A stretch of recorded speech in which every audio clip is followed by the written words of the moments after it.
Le Mal, Ultramale und Le Mal Le Parfum. Wir vergleichen heute alle 3 Düfte und reden darüber, welcher am besten ist. Mehr dazu jetzt im Video.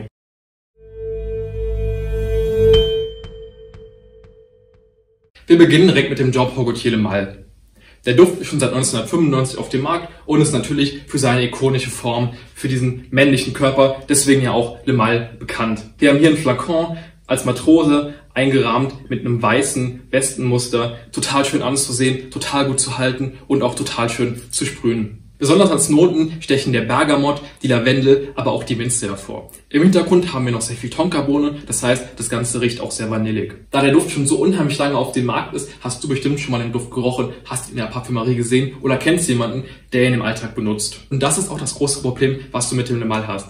Der Duft ist unheimlich bekannt, wird von sehr, sehr vielen Menschen getragen und ist in jeder Parfümerie zu finden. Und das ist auch das große Problem, was du mit dem Le Mal haben wirst. Der Duft ist zwar unheimlich universal einsetzbar, ist aber dafür auch universal überall in jedem Badezimmer. Fast jeder hat den Duft zu Hause, fast jeder kennt ihn, jeder, der ihn riecht, wird direkt merken, das ist doch Le Mal, den kenne ich doch. Und das wird natürlich auch dafür sorgen, dass du wenige Komplimente bekommst, dass er ja schon auffällt, aber selten wirklich positiv hervorsticht. Du gibst ja Menschen Komplimente wegen dem Parfum, weil du ein Parfum toll findest und es noch nie gerochen hast.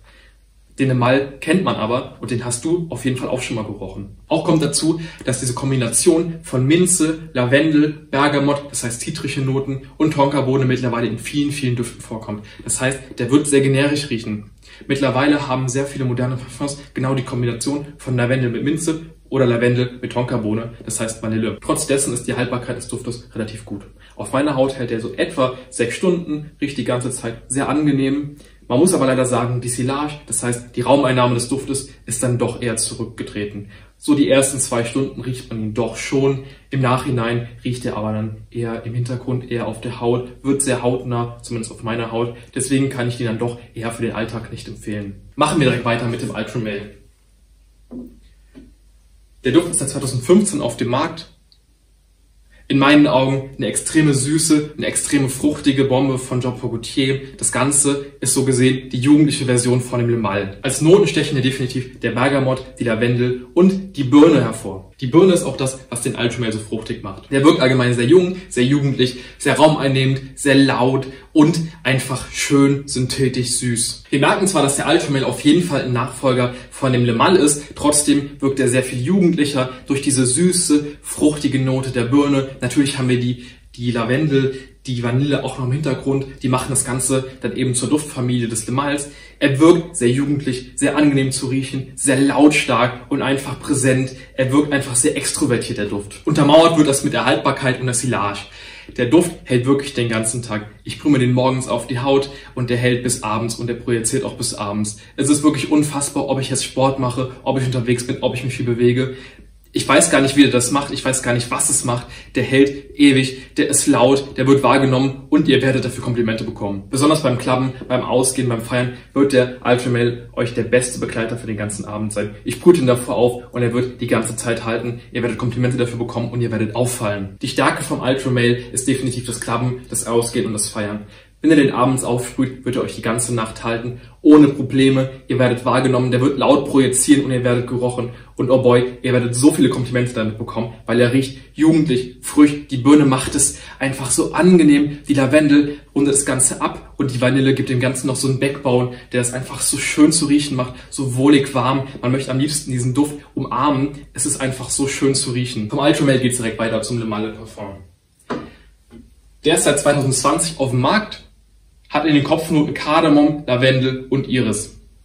Besonders das Iris gibt dem Ganzen einen sehr seriösen, sehr wohligen, sehr pudrigen Schein. Natürlich haben wir hier immer noch Lavendel und die Tonkabohne, die Vanille im Hintergrund. Das vereint auch alle 3 Düfte. Die sind alle definitiv mit derselben Duft-DNA. Wenn ihr die in der Reihe hintereinander riecht, werdet ihr auf jeden Fall merken, das ist ein Le Mal, das ist eine Duft-DNA. Aber alle unterscheiden sich und der ist eben besonders sehr seriös und sehr erwachsen. Während die Iris dem Ganzen einen sehr puderigen Schein verleiht, macht der Kardamom genau was anderes. Er gibt dem Ganzen Erde, er gibt dem Ganzen Untergrund und er macht das Ganze noch seriöser und ein bisschen trockener. Der Duft ist immer noch sehr süß, genau wie der Ultramale. Ich würde auch sagen, dass Ultramale und Le Mal Le Parfum definitiv die süßesten der drei sind. Was die drei auch noch vereint, sind die Hölzer.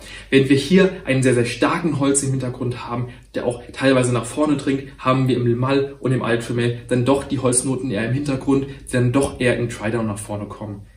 Der Le Male Le Parfum ist definitiv der holzigste, der geerdetste und der seriöseste. Wie sieht's aber mit der Silage und der Haltbarkeit bei dem Le Male Le Parfum aus? Die Haltbarkeit ist auf meiner Haut etwa 8 Stunden bei dem Le Male Le Parfum. Die Silage ist ein bisschen kürzer als bei dem Ultra Male, trotzdem würde ich sagen, dass beide den ganzen Tag durchhalten. Hier muss man natürlich aber auch dazu sagen, dass das ein Duft ist, der eher im Büro getragen wird, der eher im Hintergrund liegen soll und nicht den ganzen Raum einnehmen soll. Das ist ein seriöser Duft, der tut genau das, was er soll, nämlich die Leute, die an euch vorbeigehen, die Leute, die neben euch sitzen, die werden ihn riechen, die werden euch Komplimente dafür geben, weil er wirkt sehr edel, sehr angenehm und sehr schön zu tragen. Jetzt also das Fazit. Wie sieht's aus? Welche Düfte von den dreien sind am besten? In meinen Augen ist auf der einen Seite der Ultra Male, aber auch der Le Male Le Parfum definitiv die beiden Gewinner. Während der Ultra Male ein Duft ist, der definitiv für eine junge Zielgruppe geeignet ist, zum Klappen, zum Ausgehen. Er wirkt süßlich, er wirkt frisch und diese Birne haut einen wirklich um. Das ist so geil, die zu riechen, besonders den ganzen Abend. Es ist einfach angenehm und raumeinnehmend. Auf der anderen Seite haben wir den Le Male Le Parfum. Das ist ein Duft, den solltet ihr in einer professionellen Umgebung tragen, im Büro, eventuell in der Schule, in der Uni. Da, wo ihr seriös und ernst genommen werden möchtet. Der originale Le Male ist dann doch eher keine Empfehlung. Der Duft riecht zwar gut, die Duft-DNA ist immer noch sehr angenehm zu riechen, aber er projiziert zu wenig, die Haltbarkeit ist zu kurz und die Alternativen sind viel besser und man muss auch sagen, dass alle etwa gleich viel kosten. Daher die klare Empfehlung, Le Male Le Parfum, wenn ihr im Büro seid, wenn ihr in der seriösen Umgebung seid und der Ultra Male, wenn ihr ausgehen möchtet, wenn ihr gerochen werden möchtet und Komplimente bekommen möchtet. Schreibt mir doch in die Kommentare, ob dir das Video gefallen hat und ob du einen der drei Düfte hast und ob du mir zustimmst, dass das die beiden Favorites sind. Falls dir das Video gefallen hat, kannst du auch noch abonnieren und wir sehen uns das nächste Mal.